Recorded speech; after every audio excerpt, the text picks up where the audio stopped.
Hello दोस्तों, welcome back to my channel Sampat पढ़ी education. दोस्तों, आज हम जिस टॉपिक के बारे में डिस्कस करने वाले हैं उसमें बहुत सारे स्टूडेंट्स को डाउट लगता है और वो हमेशा मुझसे पूछते हैं कि सर फैक्टराइजेशन कैसे करेंगे, स्प्लिटिंग द मिडिल टर्म करके फैक्टराइजेशन कैसे करेंगे। तो आज मैं स्प्लिटिंग द मिडिल टर्म करके आपको कुछ नंबर्स यहाँ पे सॉल्व करके दिखाऊंगा और मैं आपको ये बताऊंगा कि इनके फैक्टर्स कैसे निकलते हैं। तो चलिए दोस्तों, देखिए यहाँ पे मुझे एक पॉलिनोमियल दिया है 3x² + 13x+4 और ये तीन टर्म का बना हुआ है। ये फर्स्ट टर्म है 3x², सेकंड टर्म है 13x और थर्ड टर्म है 4। तो आज हम सीखने वाले हैं कि फैक्टराइजिंग द मिडिल टर्म, कि कैसे हम लोग मिडिल टर्म को फैक्टराइज करते हैं। तो यहाँ पे मिडिल टर्म क्या है, यहाँ पे जो 13x है ना वो है मिडिल टर्म। इसको हम लोग कैसे फैक्टराइज करेंगे वो सीखेंगे। तो पहला चीज है, मुझे ये पॉलिनोमियल दिया है, अब मैं इसे फैक्टराइज करूंगा। देखिए, अगर मैं फर्स्ट टर्म को a के हिसाब से डिनोट करता हूं, सेकंड टर्म को b के हिसाब से और थर्ड टर्म को c के हिसाब से, तो अगर मैं पहला स्टेप है ये कि फर्स्ट और लास्ट टर्म को मैं क्या करूंगा, यार इनका प्रोडक्ट निकालूंगा। तो 3 इंटू अगर मैं 4 करता हूं, क्योंकि फर्स्ट टर्म 3 है, लास्ट टर्म 4 है, तो मुझे मिलता है 12। अब इसके बाद जो स्टेप है 12 का हम क्या करेंगे, कुछ फैक्टर्स निकालेंगे। जैसे कि यहाँ पे है 1 है, 2 है, 3 है, 4 है, 6 है, 12 है।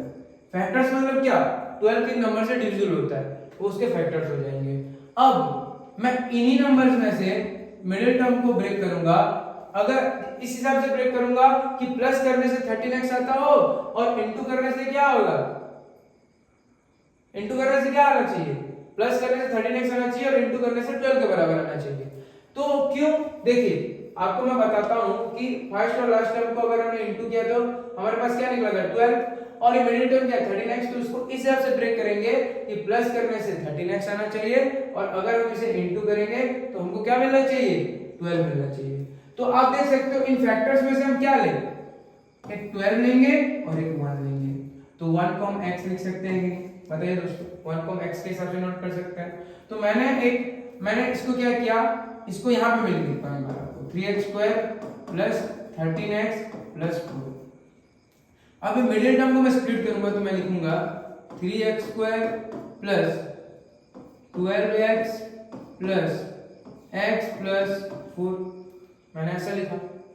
देखो 12x × x करने से 12x², अब 12x + x करने से 30। तो मैंने वही बताया कि मिडिल टर्म को इस हिसाब से स्प्लिट करेंगे इन फैक्टर्स को लेके कि प्लस करने से 13x के बराबर आए और प्रोडक्ट निकालेंगे तो किसके बराबर आए, वो आए 12 के बराबर। तो अब हम क्या करेंगे, इन टर्म्स में कॉमन लेंगे, इन दोनों टर्म्स में और इन दोनों टर्म्स में। 3x² और 12x में कॉमन लेंगे और x+4 में कॉमन लेंगे। तो देखिए अगर मैं कॉमन लेता हूं तो मैं क्या करता हूं, 3x² का प्राइम फैक्टराइजेशन करता हूं। तो 3x² का प्राइम फैक्टराइजेशन कैसे करते हैं, 3 × x × x।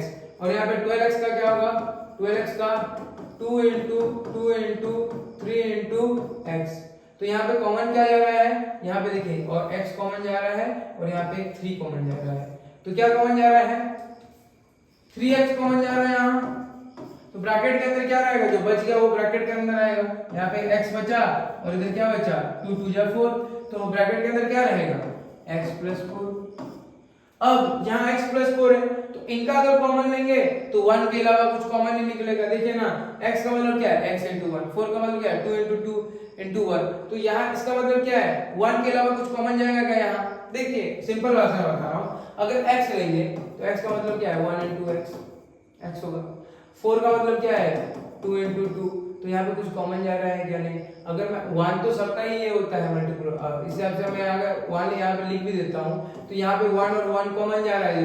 तो अगर मैं यहाँ पे 1 ही बैठा देता हूँ तो ब्रैकेट के अंदर क्या रहेगा, x+4। तो याद रखिएगा, इधर ब्रैकेट के अंदर जो होगा ना, इधर भी ब्रैकेट के अंदर वही होना चाहिए, क्योंकि हमको कॉमन लेना है बाद में। तो इसका मतलब क्या है, जो ब्रैकेट के बाहर जो होगा वो ब्रैकेट में आ जाएगा, 3x + 1 एक ब्रैकेट में आ जाएगा और क्या हो जाएगा, x+4 एक ब्रैकेट में आ जाएगा। इस तरीके से हमने क्या किया, मिडिल टर्म स्प्लिट किया है। तो इस तरीके से दोस्तों हम लोग मिडिल टर्म को स्प्लिट करते हैं। जैसे मैंने क्या किया, इसका मिडिल टर्म में 13x है, उसको उस हिसाब से स्प्लिट किया फैक्टर लेके कि प्लस करने से 13x आए और इनटू करने से क्या हो, 12 के बराबर आए।